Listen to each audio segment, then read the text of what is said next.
Hello everyone. Now we will see the different types of loops available in Python.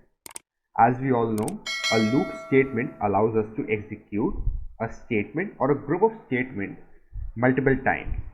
So the Python programming language provides two basic types of loops, that is for loop and while loop.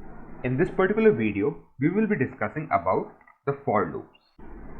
A for loop is used for iterating over a sequence, that is a list, tuple, dictionary, set or a string, or over a range. Now let us see how we use for loop in Python. Suppose I have a list L equals to 1, 2, 3, 4, 5 and 6. Suppose now I need to iterate over this list. What I can do is I will write for, then the name of a variable. In this case I'll take I, and then the keyword in, and then the name of the list which I need to iterate. So I can write L followed by a colon, and then I can print each element or each iteration of the loop, that is I. And if I execute this, I got each element of the list printed. So this is the basic syntax for loop.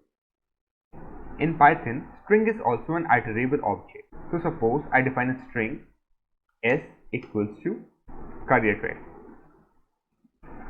And now to iterate over this string, I will write for I, that is a variable name, in, then name of the string, in this case it is s, followed by colon.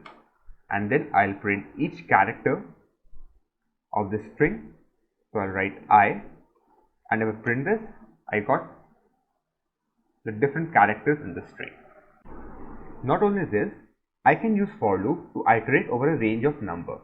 For this, I use the function range. Suppose I need to print all the numbers in the range 10. So I can write for I in range 10 followed by a colon. I'll print the numbers, that is I. If I execute this, here we go. I got all the numbers in the range 0 to 10. One thing to note is that the end index is not inclusive. That is, here we gave the range 10, but the output that I received was from 0 to 9. Now suppose if I need to print the numbers in the range 5 to 10. For that, what I can do is I can write the start index, that is 5, comma, the end index. End index, as we know, is not inclusive. So since we need the numbers from 5 to 10, I will write 11 over here. And now if I execute this, I got the numbers from 5 to 10. We can use another parameter in the range function, that is the step size. So suppose if I need to print every second number in the range 5 to 11, I can write the step size as 2. And now if I execute this, I got the every second number starting from 5. So I got 5, 7 and 9. So in short, the range function has three parameters. First parameter is start index. Second parameter is end index, which is not inclusive. And the third parameter is the step size. So that was how we use the range function in for loop. In for loop, we can nest a for loop inside another for loop. So now let us see the nested for loops.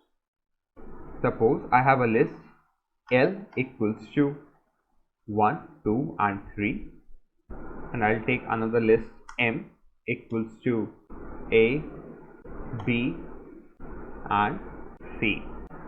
Now what I will do is I will iterate the list M inside the list L.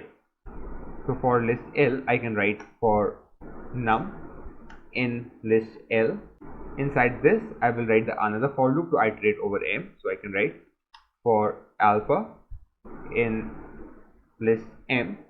Inside this, I will print the values for num and alpha. So I'll write num comma alpha. So in this, what will happen is for every number in the list L, the inner loop will iterate through every alphabet in the list M. So if we execute this, we can see that For every number in the list L, I'm getting all the alphabet in the list M. So this is how nested loop works. That was all about this video.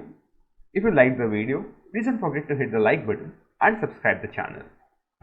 Thank you.